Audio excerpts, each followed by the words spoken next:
Okay, guys. Let's see how much of this actually records. Because we have no storage anymore. Well, who really does? Who has storage? Okay, let's see if all of this records. If it all records, it was meant to be because the powers that be made it so. So, welcome back. This is HeadInTheClouds with your favorite hosts, Jerø and Ziøn.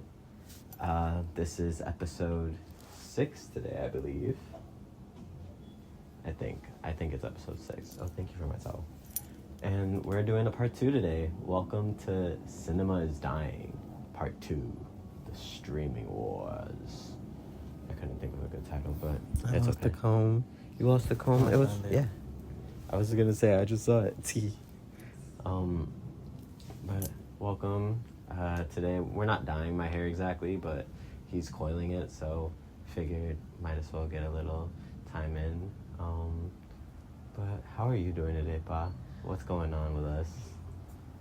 What isn't going on? Is the real question here. The world is coming to the brink of collapse, and we're just studying, watching its downfall. We got, what do we got in the world right now?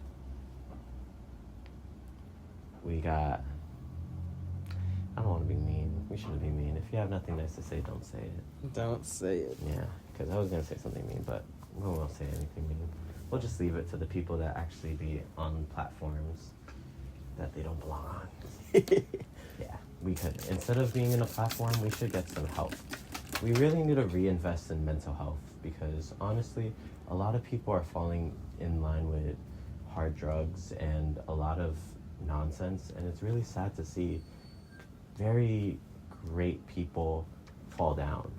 Were they really great in the first place? No, No, not at all. but it's okay, because that's what makes room for better people to come through. So, to the next, all the female rappers coming up, you are amazing. I absolutely love you, because you are, like, my girl. I love my girl Cardi B, because She's real. she's real. Like, these rap girlies coming up, they really be either fighting, which is kind of the status quo that was set by the precedent before. Funny that word comes up, precedent. And then you have, what do you call it? Then you have these girlies who are actually like trying to make good music and not focusing on all the beef and shit like that, or using the beef to create art, honestly, which is what we're kind of getting into today about film in a funny way. So in case y'all don't know, this happened recently. I think it was like 2 weeks ago, right? With Warner Brothers. Yes. So Get into that. Yeah, Warner Brothers, the very popular studio. If you don't know, it made some hits such as Barbie, and what else has Warner Brothers made? Where's your phone? Where's your phone? We're gonna do our research. Hold on. Let me. Yeah, there's Barbie. There's Warner Brothers has DC Studios, which we'll get into that in another video. We already touched on Marvel, which is Disney, but that's a whole other conglomerate. So we're gonna mention them, but that's for later. For later times. Yeah, but our Warner Brothers. Who else Bro, is why on is my Warner mom Brothers? being annoying now? She knows. Who else is in Warner Brothers? Cartoon Network was in Warner Brothers, but we all know what happened to Cartoon Network. R.I.P. I miss those cartoons. Cartoon Network is a cartoon. Yeah, Cartoon Network was a part of Warner Brothers. It's a Warner Brothers animation. Part of Warner Brothers. What? Why did I not know this? Yeah, that's why all of the Cartoon Network stuff was like DC related most of the time, because they had those rights, because what do you call it? Warner Brothers had the right to DC, or like to those superheroes. But yeah, so Warner Brothers itself is When being should I bought text my out parents? by My dad, I mean. What do you mean? Because My mom is asking what time I'm about to be home. Tell them, right? Like you said. Tell them you're going shopping. We are going shopping. You should have look I gave today. I know. This is your... Anyways, what do you call it? So we have Netflix buying out Warner Brothers for, I don't even know how much they said. Something in the billion. I don't keep up with the numbers. Wait, was that I needed your phone? Wait, I forgot the wrong password. 209937. No, don't say your password out loud. No one's gonna have my phone. Okay. So, let's see. Some Warner Brothers movies are, as of recently, Sinners was one of them. Don't mind Mello. He's just always barking. Not too much of my Mello. I love my Mello. Don't think I... But he is always barking. Too much of my Mello. Minecraft was Warner Brothers. The It stuff, Hobbit, and all the Harry Potter. I forget about Harry Potter, but that's a big one. Harry. Harold. Yo, was it Harry?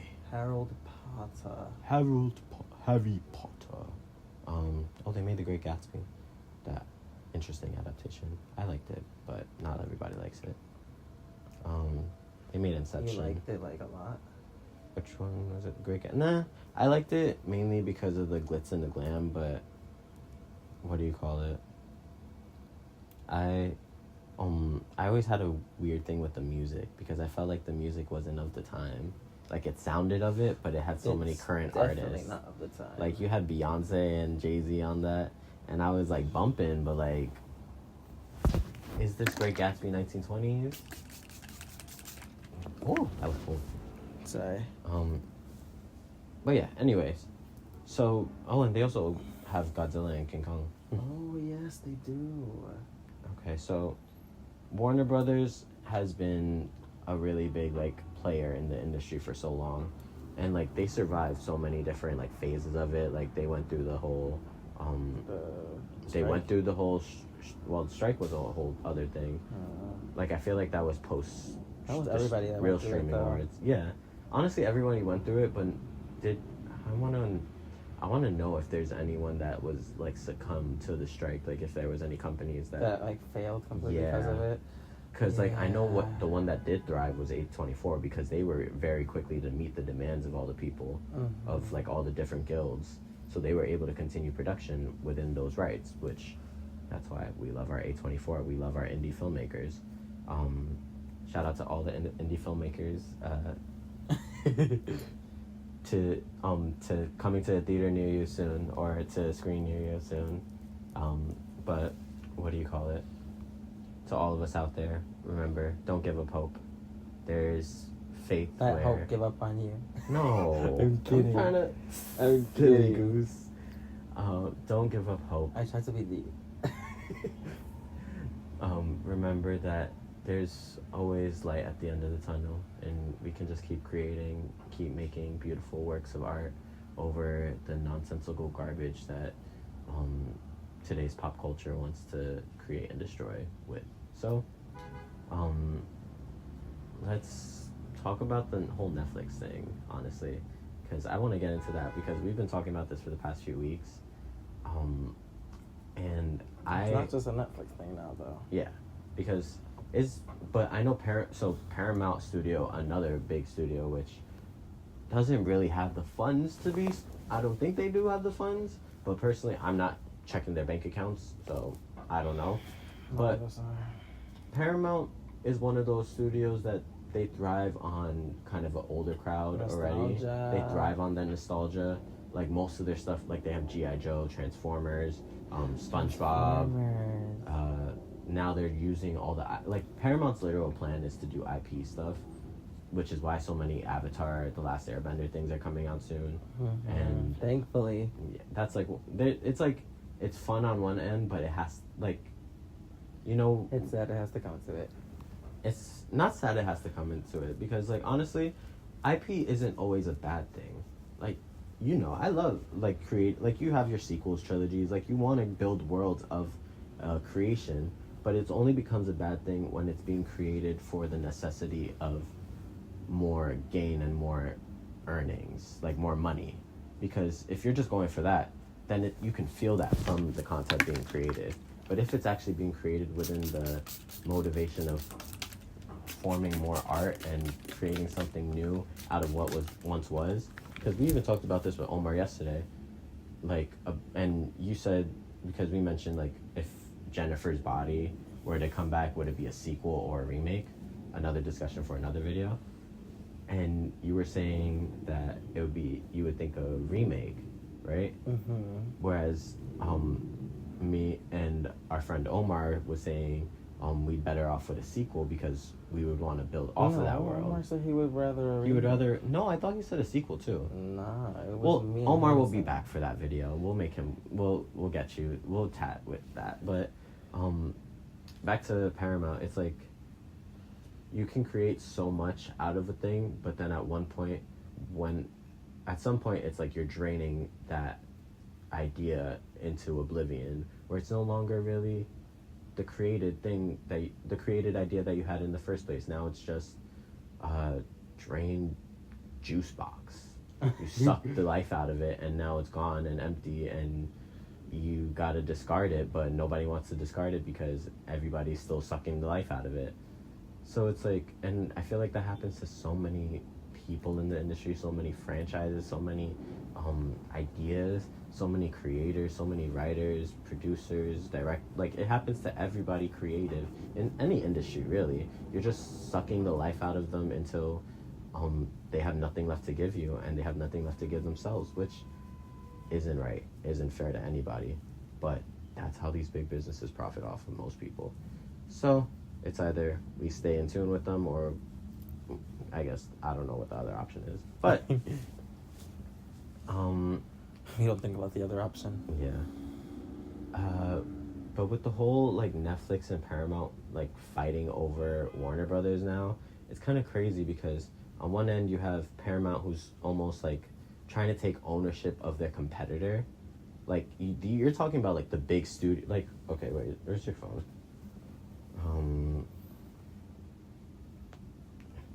What are the big studios? I forget. I know it's Warner Brothers, Paramount, Disney, and Walt Disney Studios, Warner Brothers Studios, Universal Pictures, Paramount Pictures, and Sony Pictures, which is Columbia Pictures. And so you have all these like big wig kind of, like we talked about this last time, you have all these different studios creating all their streaming platforms, and now you have beef from old competitors, which Warner Brothers and Paramount have been competing since what, the 1920s, 30s, when these studios first started getting running. And now it's like, oh, we get to own you. But then you have Netflix, who's also kind of competing for that standpoint, because it's like you have when the streaming wars happened, because the original like streaming wars was the golden age. You okay? Yeah. The arm exercise, but I don't mind. You got it, Papa. I believe in you. But so you got the first version of the streaming wars was really the studio wars, when they first started producing movies in the early 1900s, I would say, like that kind of middle age. And that was when like Hollywood really started kind of blowing up. And so for now to kind of like that same thing to be replicated in the streaming age, which COVID itself kind of made the streaming age a thing of, it made it a thing, if I'm being honest. The whole shabam. Yeah, like you had each of these major studios, the big five. You had Disney, made Disney Plus. You had Warner Brothers, made HBO Max, which became Max, which then became back to HBO Max, which now we don't even know what it's going to be because now somebody else is going to own it. So then you have Universal Pictures, which what did Universal do? Universal's NBC. So you have Peacock, which Peacock relies on nostalgia, if we're being honest. Like, all Peacock is NBC stuff and Universal movies, which Universal owns DreamWorks, so they're kind of banking on that. Because I feel like DreamWorks' animation is where it's at, if we're being honest. And I feel like DreamWorks always was their kind of, like, way through. But in recent years, I don't know, there's been, like, it goes back and forth. Like, you have... But I feel like that's with all of these studios. You have good and bad now. Unless you're Disney. No shade, no tea. Full tea. Then you have Paramount Pictures, who they have Paramount Plus. What is with all the pluses? Hulu started that trend with Hulu Plus, which I never really got because, like, well, actually, I like the idea of Hulu Plus because it was like you had regular Hulu, which is just with the ads, and then you had Hulu Plus, which was no ads. So it was like, it made sense to be called Hulu Plus. But when everything is being called plus for no reason, just because you want to have the plus and make it, like, extra, but then in the meantime, you still are giving ads, so it's basically the new Cablevision, so it's new Cable Wars. It's like, it's all this convoluted mess for people who are just trying to say, I own you this creative idea, I own this. It's like they're playing chess with pieces that they claim to own but aren't really theirs in the first place. So it's like, at what point do these studios kind of say, okay, let's give up the over excessiveness of control. Let's give up this need to play this game and let the creatives do their work. Because essentially, right now, we're living in an age where we have people who are monitoring everything you watch. We have people that are monitoring all the media you're seeing. So if you watch this video, I'm very lucky because for some reason, the media gods and the algorithm have chosen for this video to be seen by you. So they're not media gods, but whatever. But you have, in this day and age, everything you watch is being controlled. So it's like, for all of this fighting over controlling what we watch, when at the end of the day, we get to decide what we watch now. There's so many streaming platforms. There's so many different, like, movies, films, TVs. Like, there's so much content out there. Yeah. And that's the kind of key about it. Is it content or is it creative? And you gotta kind of, I guess, find that divide yourself, honestly. Like, I've been trying to not watch anything that drains me recently because I've been realizing it's made to drain me. It's made to, like, make a damper on my day, almost. That way, I can kind of focus on the entertainment that brings me more levity. Like, I love watching Abbott Elementary. He gets annoyed by me talking about it because, you know, Abbott is, like, the most talked about show of current day and age because it is led by creatives. It is led by the people who actually are doing what they love and doing what they want to do to create something better. Whereas a lot of other things are just being led with the motivation of, we have to make a product so we can make money. And it goes all into that kind of same regard of, like, where these streamers are just overgiving themselves. They're overgiving their content. They're overstimulating the public. And it's very purposeful, I would say. Right? Yeah. It's very purposeful because then the public knows no better. Then you're forced to kind of, like, if you're overstimulated too much, you're not going to know what to do. You're just going to go every which way. You're going to do everything that, whatever the first thing that comes to you tells you to. And it gets to that point where in media, you're getting overstimulated in your brain by what you're watching, what you're putting into your mind, that by the point of time when you're letting it out, it's kind of like, there is really nothing left. There's nothing left to enjoy. There's nothing left to do. You're kind of forced to just sleep it off and stay in the realm of sleep, and then go to work, sleep, work, sleep, watch something that drains you. And it's like this chain that is being created by this streaming cycle. And I guess what I'm trying to say is, when it comes to creating art and creating pieces of work like film and television, there isn't a need for an overabundance, because people see through the bullshit. It's Yeah. very clear. I definitely see it. It's very clear when something is made for profit and when something is made just to be made, and when something is made for art and made for the joy of it. Because it doesn't have to be some artsy-fartsy type shit, right? We're not talking about that here. We're talking about good creative stuff. Like, we're talking about, like... But that is subjective, though. Exactly, and that's what the beauty of art is. It is all subjective. So it's like, at what point are you making art for the subjective, or are you making it with an objective to kind of dampen the knowledge that people have innately and what is good art and what is good creativity? Unfortunately, the first option is what people usually do. They go for that, what is it? They just try to go for what they think the world will First, allow. yeah, the first hit, the first thing that makes everybody pay attention. Yep. And like, even I'm guilty of it. Like, we're all guilty of it because it's like, they make us think that that's how we're supposed to do it. Exactly. It's the whole algorithm concept. It's going on TikTok and thinking that everything we post is gonna hopefully get us to the point where everybody sees us. And it's like, we're all begging for attention and nobody's watching. Nobody's seeing. First half.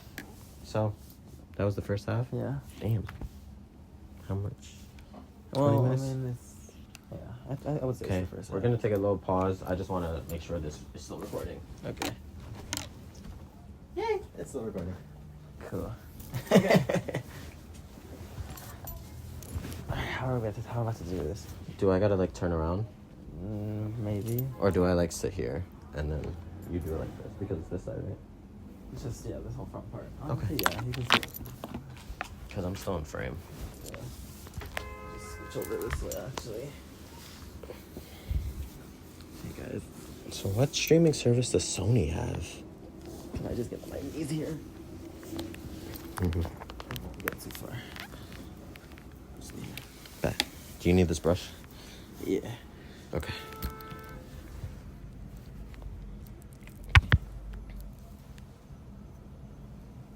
And then you have 20th Century Fox too. Which, that's a whole other issue. I'm sorry. It's just It's all cold and wet. it all got dried up while we were. Where did I put the brush? And right here, right? Oh. I need a better place to put this. I'm just gonna put this right here. Hopefully it'll record. All nice. Great. I have white stuff dripping on my face now. It's okay. I'm just kidding. No, you do go. I think I got it off. Hold on. There you go. So, I know we'd be talking about AI as another thing too, but these AI overviews on Google, even though Google will be a whole other different issue, but that's another topic for another day. But like, they be giving you everything you need to like understand in very short amount of time, which I feel like that's another kind of aspect of like the media age and the digital age. It's that we're so fast to having all this content and this stuff to what is it called? All this knowledge. This knowledge is so readily available to us, and it's like being almost blocked from us and used against us. Like used to create, like to keep creating that content. Like the fact that McDonald's has an ad of AI and then Burger King made another AI ad to combat that. Like, this is what we're doing now. We have fast food chains fighting with each other over AI, which in the first place, we already know McDonald's is kind of connected with Disney, and then you have Burger King, which we said they're connected with what, Paramount more so, Nickelodeon side of things. They're definitely on that side of things. So it's like you have all these conglomerates just fighting each other. It's all these big businesses fighting each other, and it's so silly. It's so silly. It's like, oh, who has the bigger stick? Who has the big, like, it's such a man's world, man's game that it's so silly. Like, nobody wants to play that game. Only the men who are in power and the women who want to succumb to that power. No, that's the tea right there. So, if you don't want to do that, let's find a better way. Let's find a better route out of this, because honestly, why are we entertaining it? Why are we entertaining a world where we are not the focus, when that's the whole point of what we built in this world, where we're kind of positioned to be in the background. Like, the fact that I saw this the other day, I used to follow a lot of these, like, surveys in high school because, you know, with entertainment, you want to follow the world you're getting into. And one of the bigger surveys is, like, the Annenberg survey from USC. USC is, what is it, University of Southern California. Yeah. And the Annenberg School for Communication and Journalism, yes, they release a yearly review of all the media and all, like, TV and film, and what it's like a diversity report essentially. And like let me find the report. Yeah, the Annenberg Inclusion Initiative, I think is, yeah, exactly. And there's because they focus on the research and showing, like, where the discrepancies are in terms of diversity. Mm-hmm. And, like, they released the recent one for this year the other day, and I remember seeing it revealed, like, the amount of, like, percentage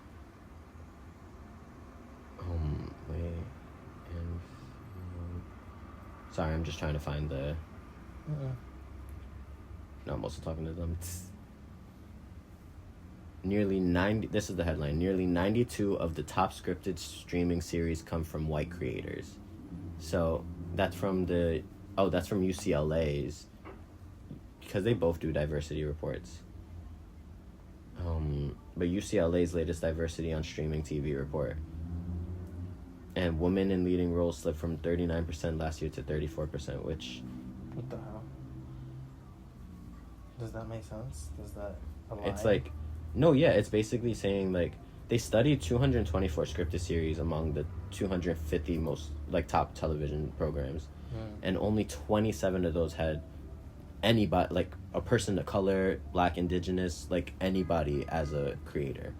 49 had the female creator, and 2 did not have a clearly identifiable show creator, which is more so like the unscripted series, which Natalie Nunn owns Baddies, so she definitely one of those female creators, right? She's EP, yeah. But yeah, you have all these streaming services kind of like fighting for our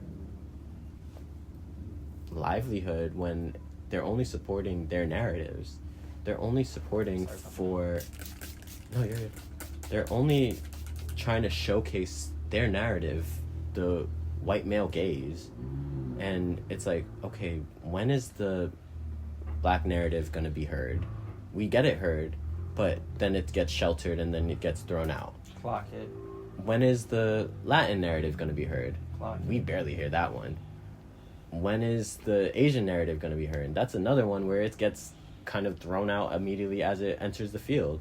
And the only way these narratives are able to uphold and hold weight are if they're being led by someone who is white, who is a white creator or a man, which is crazy to say. Like, that's the only way you can get your show held up. But in the truth of our society in this day and age, where we just said all these big businessmen are swinging their dicks at each other trying to figure out who has the biggest one, you just are met with a bunch of people trying to put you down, essentially, which is crazy. Sad. It's really sad. It's just sad work, honestly. This world. Yeah. And how things work. So, honestly, when it comes to, like, the streaming wars now, you have, going back to, like, the original point, you have Netflix kind of vying for this creative company, being this almost content producer themselves, but half of it also, they're one of those where it's like some of the stuff they make is creative, is showcasing talent, but a majority of the stuff they're creating is just more output, more production, more content. And so now it's like everybody's fighting over this big IP bank of Warner Brothers. They're just fighting over it so they can say, I own Warner Brothers. And by the end of it, we're only going to be left with probably like 2 big companies. We're going to be left with Disney and Netflix. Because Paramount may try to, like, where's your phone? That wasn't my phone you were using this whole time? No, I just forgot where it was.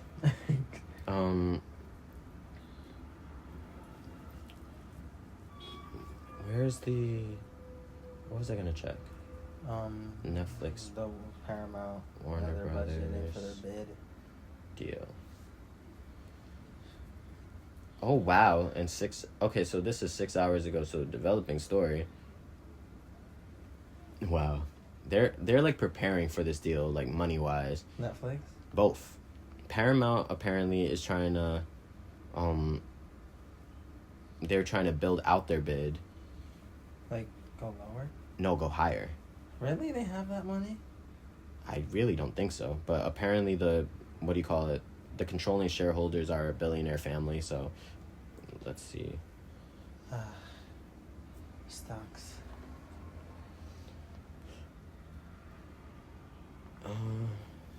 Yep, another right. But it had with Paramount's proposed 108. So their original deal was 108 billion. Crazy work.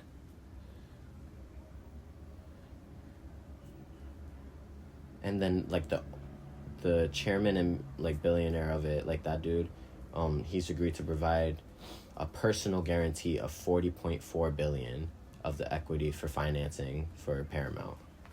I mean, because they're saying that there's a lot of damaging claims about Paramount not having the money for it. And this dude is saying he has the money. I have the money. This dude has the money to buy Warner Brothers and create all their content. Yeah. Hip hip hooray. Hip hip hooray. Alright, we're in great hands, guys. We're in amazing hands. And then because Netflix is over here preparing $25 billion in the bank for financing the Warner deal. And you see, then you get the banks involved. You get Netflix all the is stock probably gonna market. pay Paramount to not buy them. No, that's like one of the things that was saying it was basically that. They're like, yo, y'all don't want it. Here, take this. Even the Netflix like website itself still has the, what do you call it? Netflix to acquire Warner Brothers in following the separation of Discovery Global. They really said, well, we won. Refinances part of $59 billion. They had a $59 billion loan for this deal.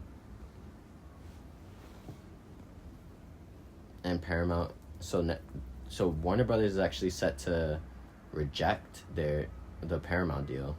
Oh, of course. I mean, did we really all think that Paramount was gonna win any of this? Nah. And do we really want them to 333? win? Nah.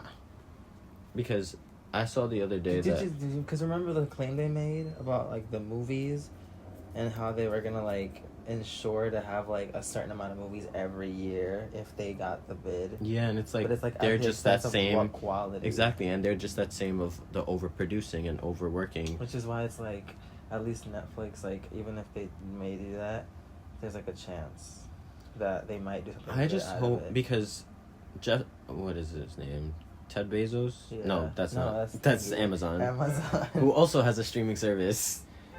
Oh yeah, see, the streaming services are just the money makers. Exactly, they're just the, what do you call it? They're like, this makes us money. Yeah. They're just the cash cow, and they don't. It's like the streaming service is something they own. They don't. That's the one thing that they actually do own, other than the content and the creators themselves. They own the streaming service. They have full control over it. So it's like they don't. That's why it was so big for everyone to make their streaming service, because it's like they can do it themselves. They don't have. They would have to pay people to do it for them, but they're still. Like, it's their streaming service. At the end of the day, the big wigs, the chair people, whoever's at the top owns it.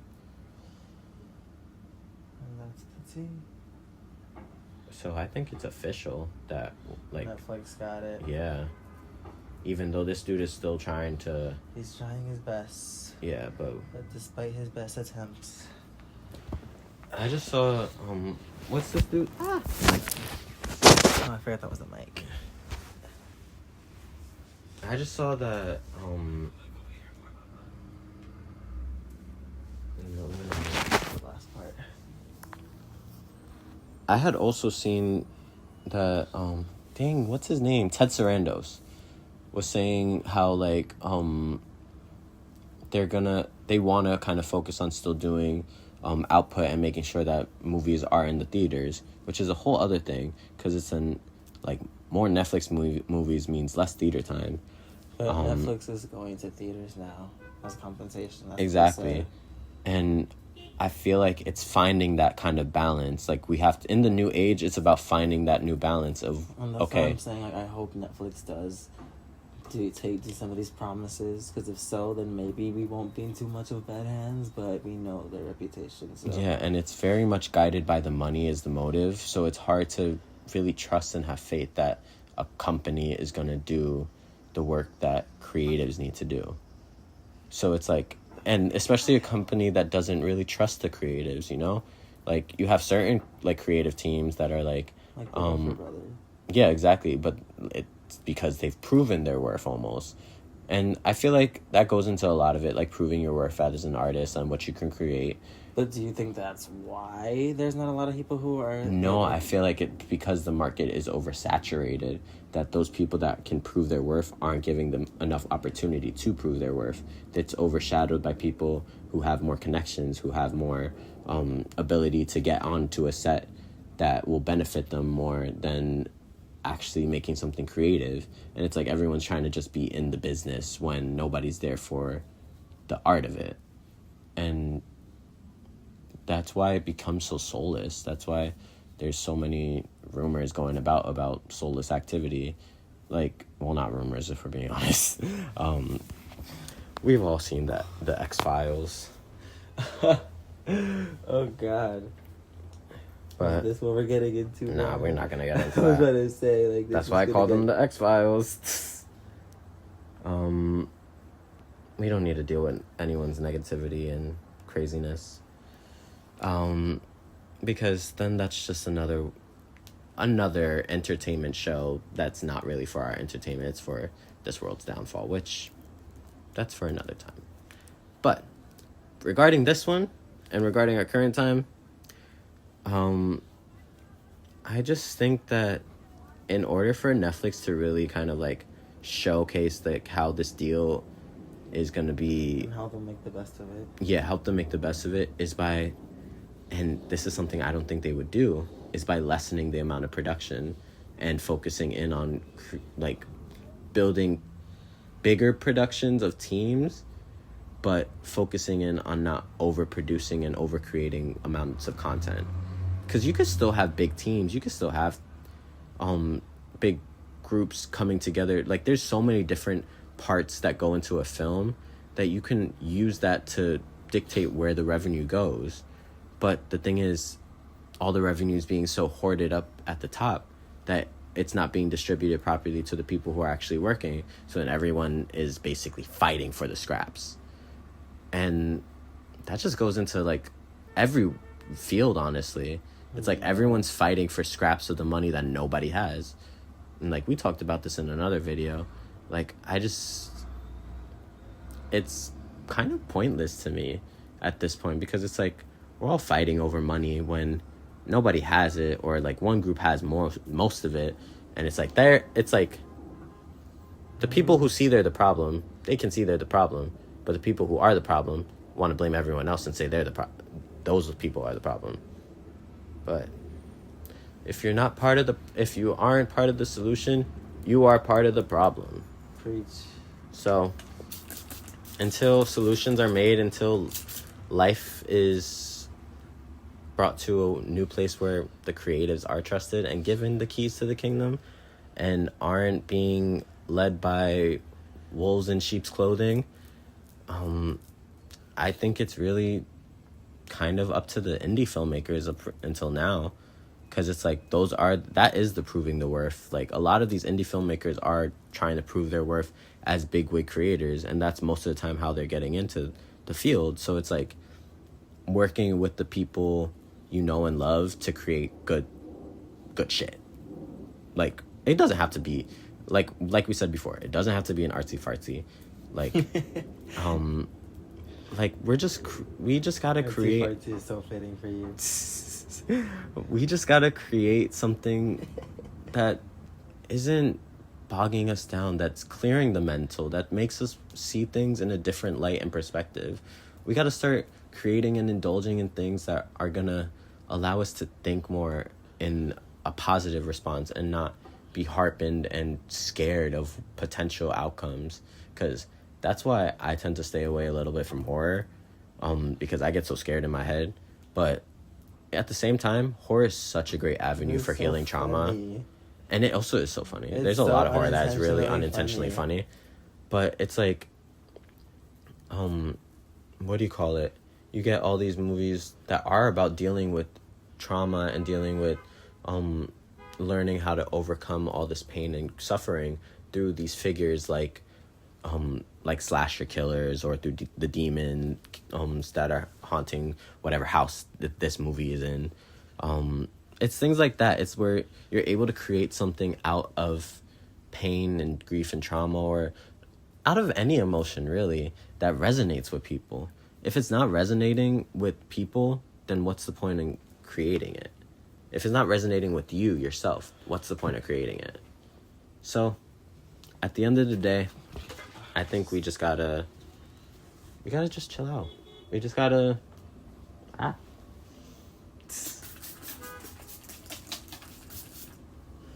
Whew. I feel like I was at the barbershop. You're all done, Pa. Okay, and I think low-key we are all done for this video. Perfect timing. Yeah. I hope you enjoyed Cinema is Dying Part 2. I didn't even finish my thought. I guess closing thoughts and remarks. Fight for what you love. Create what you believe in. Do everything they tell you not to do. Because in the world where everyone's telling us to be one way, to do one thing, to be something different, be yourself. Because at the end of the day, that's all you have left. And that's all we can be. So, to all my creators out there, to all the people that find and enjoy creativity and love it and cherish art, to all the people who are watching, go enjoy life. Go be free from pain and sorrows, and enjoy a good movie in your local theater. Something that speaks to your soul, because that's the only thing we can do in this time and day, in this day and age. So, on that note, thank you for watching. I hope you enjoyed. Stay tuned for more. We're gonna be having a lot coming soon. This is just the tip of the iceberg. Hope you enjoyed. See you guys later. Give me my hair over you. Oh yeah. Stiff wear. Bye guys.